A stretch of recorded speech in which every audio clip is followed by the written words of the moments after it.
Welcome to MarcusG.tv. I'm Chef Marcus Giuliano, and I'm a chef on a mission. Today's mission is baking soda. You know, most of us think of baking soda as something you keep in the refrigerator or to a baking recipe. They don't really realize the benefits and the power of baking soda. Baking soda, known as sodium bicarbonate, has so many uses, and it's so cheap and inexpensive to use.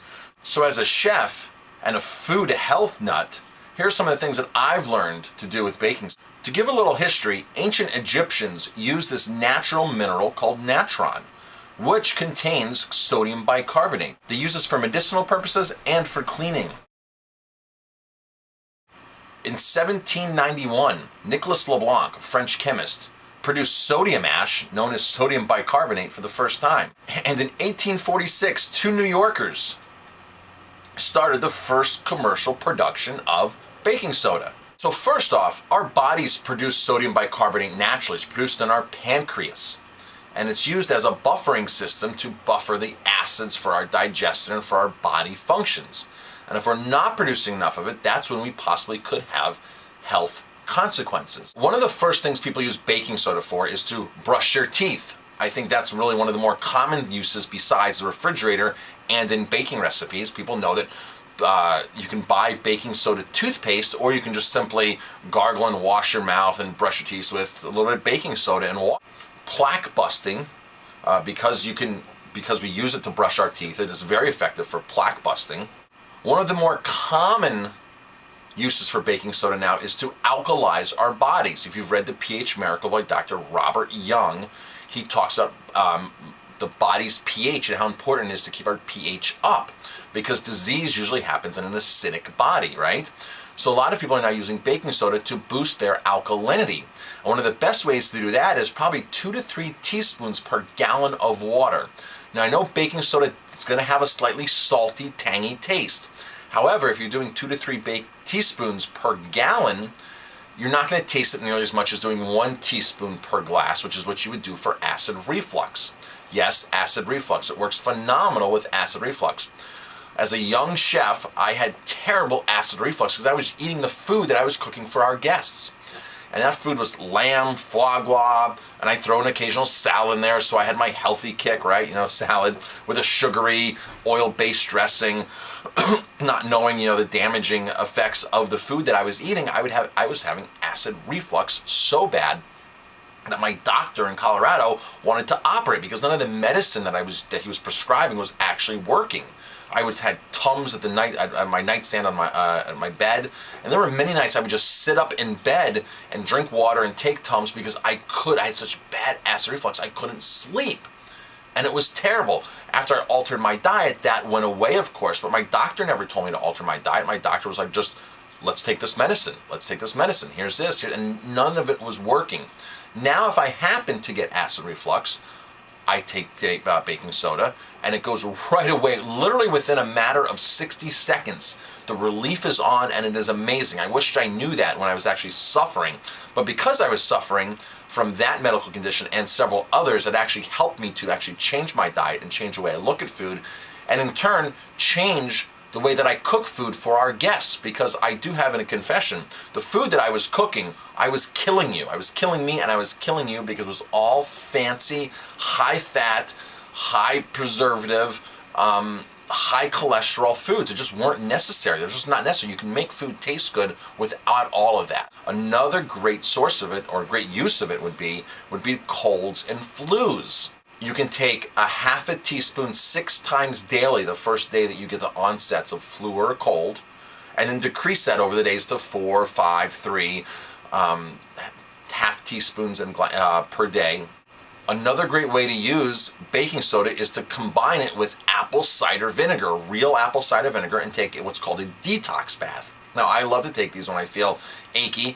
You fill the bathtub up with as hot as water as you can possibly sit in it, right?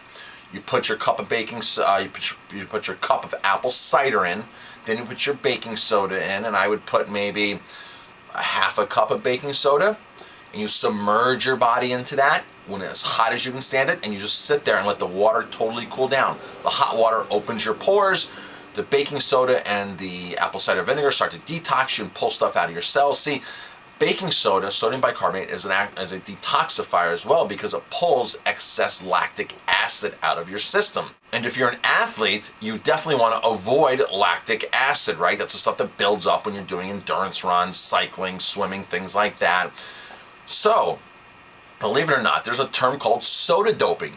They used it with horses for a long time. Even in the Olympics, to do something called soda doping, which is take a teaspoon and a glass of water of baking soda and consume that before your endurance. Now, there are studies out there. The last study I read was in an hour-long endurance activity, such as running, swimming, you can shave almost 10% off of your time.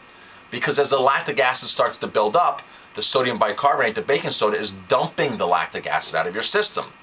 So the next thing is, okay, if it's dumping it out of my system while I'm working out, what happens if I'm intentionally poisoning myself with alcohol? I don't drink as much as I nearly used to because I've learned to alter my diet, alter my lifestyle, and be a lot healthier. But however, there were many times where when I was drinking, I would say, you know what? I want to lessen my hangover. I want to lessen the effects of the alcohol. I want to dump some of the toxins, and I would drink a teaspoon of sodium bicarbonate in water before I went to bed. And everybody that I told to do this to that was drinking did it with amazing results. Like, oh my gosh, Marcus, thank you very much. I didn't realize that. Now, I'm not advocating drinking alcohol here, okay? When you drink alcohol, you kill millions of brain cells, you kill millions of liver cells. It's not a matter of your body only thinks you're having one drink and there's certain cells that aren't going to die. Every drink produces cell death, okay? And long-term effects of that are not good for your body. Short-term aren't either. So I'm not advocating drinking. I'm just saying if you do drink and the detox bath, you can also do a foot soak in baking soda. Take, quarter cup of baking soda, which is about 3 tablespoons of baking soda, put it into a foot bath and soak your feet in that. It'll get rid of nice aches and pains and make your feet feel revitalized, especially if you're a runner. I just got done running some trails and my feet are a little bruised up from that. I wasn't wearing the right shoes. So a baking soda bath, here my feet come. Probably one of the biggest benefits of baking soda is for cancer treatment. Now, you can Google this and find this all over the web.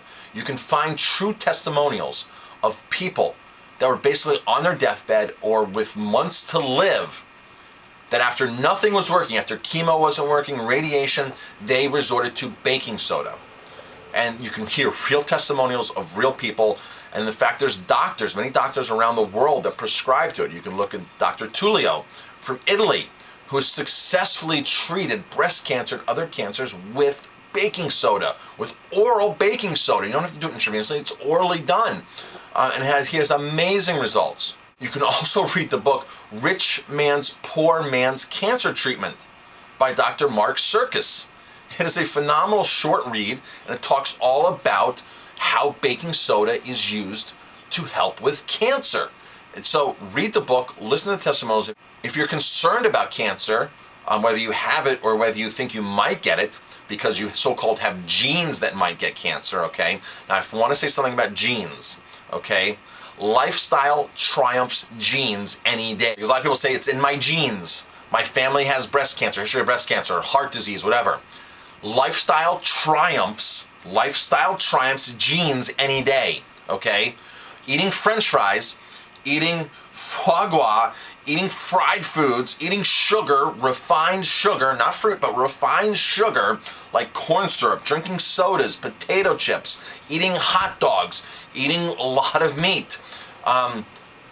That triumphs your genes any day. So, alkalizing your body, eating lots of fruits, lots of veggies, preferably raw, keeping the fat down in your diet to a certain, to a certain range. Not overdoing the fat. That triumphs your genes any day. And that right there is the most powerful thing ever. Because you don't have to say, I'm doomed because of my genes. It's not necessary. Between baking soda naturally occurring in our environment and our body's environment, because it's produced by our pancreas, baking soda is a win-win-win. And the third win comes because it's so inexpensive to buy. Now, I don't buy the traditional mass-marketed big brand baking soda. I actually buy Bob's Red Mill. So it might cost you more than $1, but realistically, at $1.50, $2, it's one of the best single investments you could make for your health and longevity. I do promise that. So do some research on baking soda. I would definitely recommend getting on the baking soda bandwagon. Trust me, you'll love it. And it's not only for cooking in the refrigerator. I'm Chef Marcus Giuliano. If you like this video, please subscribe to my channel, hit the like button, share it, pass it on, and thanks for watching.